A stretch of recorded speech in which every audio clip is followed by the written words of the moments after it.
Welcome, I am Arun Vijay. Let us discuss yet another problem on vertical motion. Now to the problem.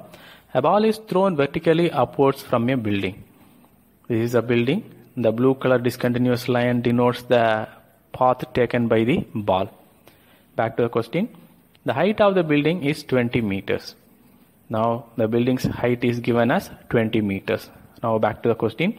If the ball strikes the ground with 25 meters per second.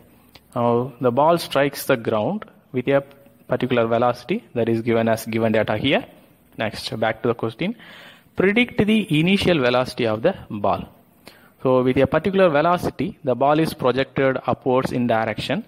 That velocity is asked as a question here. Okay. Now let's have a brief look on how the problem actually works. The problem is projected up in upward direction with a particular velocity. As the ball moves upward in direction, the ball loses its velocity and it becomes zero at some particular height. Okay, that height I am denoting it as h here.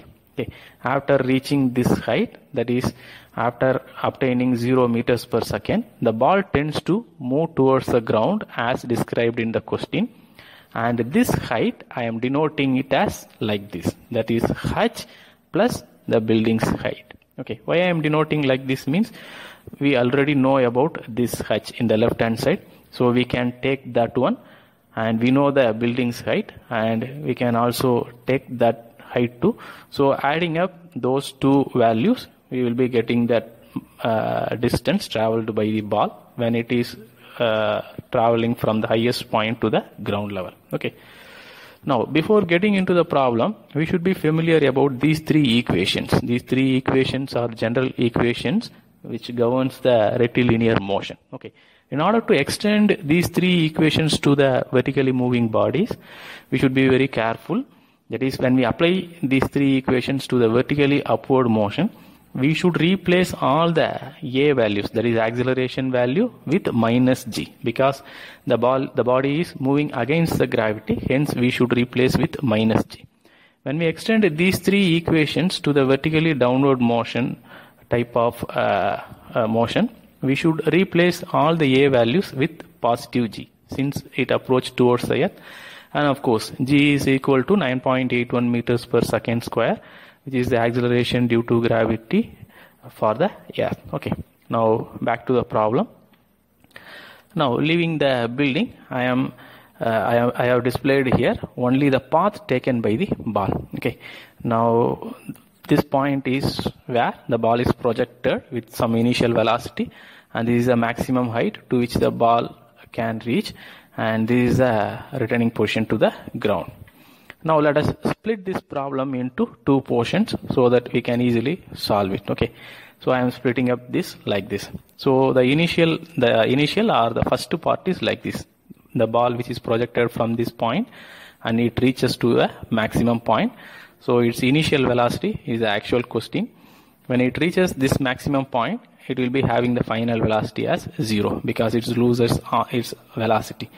And the height to which it travels is denoted as h here. Okay. Now in the second part of the problem, that is its returning point, I am denoting the height as h plus 20 meters and the final velocity as 25 meters per second, which is given as given data. And here I am denoting this initial velocity to be 0, which is the final velocity of the ball in the first part. Okay. Now what we actually need is the initial velocity with which the ball is thrown upwards, but we don't have any data here, that is we don't know about h. So we should start from the part 2 because data are given in the second part. Let us solve the second part first, and with that data let us move into the part 1. Now in the second part, let us find what is this height all about. I am extending the rectilinear formulation here with respect to the gravity, and we know v value, u value, and yes, here is of course h plus 20 meter, and substituting and calculating we find h is equal to 11.85 meter, and this h is nothing but this one which we have calculated now, and this h we can extend to the part A, which is the same h in the left hand side.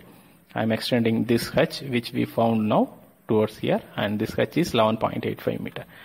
Now getting into the left hand side or part 1, and getting towards the aim, that our major objective is to calculate the initial velocity, and getting to the rectilinear motion type of formula, extending that to the vertically moving body, that too particularly in upward direction, and substituting all the data. That is, here the initial velocity is what we need and final velocity is 0 here, and substituting all this value we find u is equal to 15.24 meters per second, which is the actual answer to our question. Okay, with this I end this solution procedure, and I have a problem for your practice. I have framed this, but I am leaving this problem for your concern.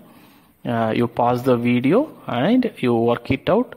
For your reference, I have given here the solution procedure and answer. Okay, with this I end this video. Thank you.